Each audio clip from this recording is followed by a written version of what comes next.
മഴയൊന്ന് ശക്തി പ്രാപിച്ചാൽ ഷൊർണൂർ ഗണേശഗിരി മുണ്ടമുഖയിൽ സുബൈദയുടെയും ഭർത്താവ് സയ്യിദ് അലവിയുടെയും മനസ്സൊന്ന് പിഴയും.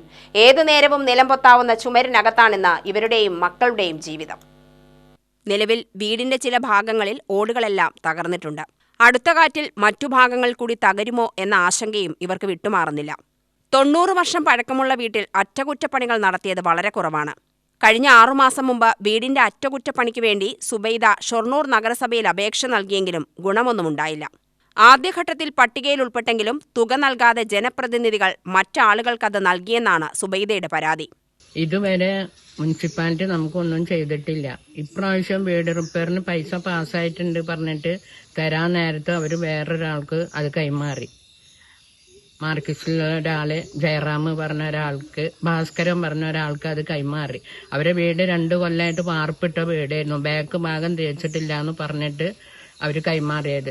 അതിന്റെ ഫോട്ടോ, ഈ വീടിന്റെ ഫോട്ടോ എടുത്തിട്ട് ഞാൻ മുനിസിപ്പാലിറ്റിയിൽ കൊണ്ടേ കൊടുത്തിരുന്നു ചെയർമാൻ അതിനൊരു ആക്ഷൻ കൊടുത്തില്ല.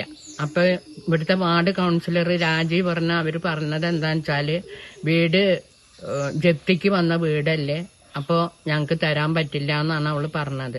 അപ്പോൾ ചെയർമാൻ എന്ത് പറഞ്ഞു, ജപ്തിയും നോക്കേണ്ട ആവശ്യമില്ല, കൊടുക്കേണ്ടത് വേണ്ടതാണ്, ഒരു വീട്ടിലിരിക്കല്ലോ, അവിടെ നിന്ന് ഒഴിഞ്ഞിട്ടില്ലല്ലോ, അപ്പൊ എന്തായാലും തരേണ്ട ആവശ്യം ഉണ്ടായിരുന്നു, എന്താ അങ്ങനെ ചെയ്തെന്നുള്ള അറിയില്ല, ഞാൻ ചോദിക്കട്ടെ പറഞ്ഞാൽ കേട്ട് ഞാൻ വീട്ടിലേക്ക് വന്നു.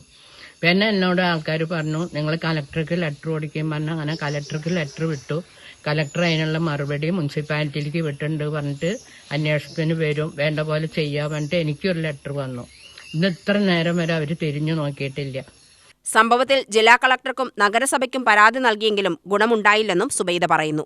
ഓട്ടോ ഡ്രൈവറായ മകന്റെ വരുമാനത്തിലാണ് ഇന്ന് കുടുംബം മുന്നോട്ടു പോകുന്നത്. വീടിന്റെ ശോചനീയാവസ്ഥ കണ്ട് കഴിഞ്ഞ 1 മാസം മുമ്പാണ് ഷൊർണൂർ നസ്രത്ത് ജുമാ മസ്ജിദ് പള്ളി കമ്മിറ്റിക്കാർ ഷീറ്റിട്ട് താൽക്കാലിക സംവിധാനമൊരുക്കിയത്. വീടിന്റെ അറ്റകുറ്റപ്പണിക്കുള്ള പട്ടികയിൽ നിന്നും സുബൈദയുടെ പേരൊഴിവാക്കിയിട്ടില്ലെന്നും അടുത്ത ഘട്ടത്തിൽ തുക നൽകുമെന്നുമാണ് ഈ വിഷയത്തിൽ വാർഡ് കൗൺസിലർ പറയുന്നത്.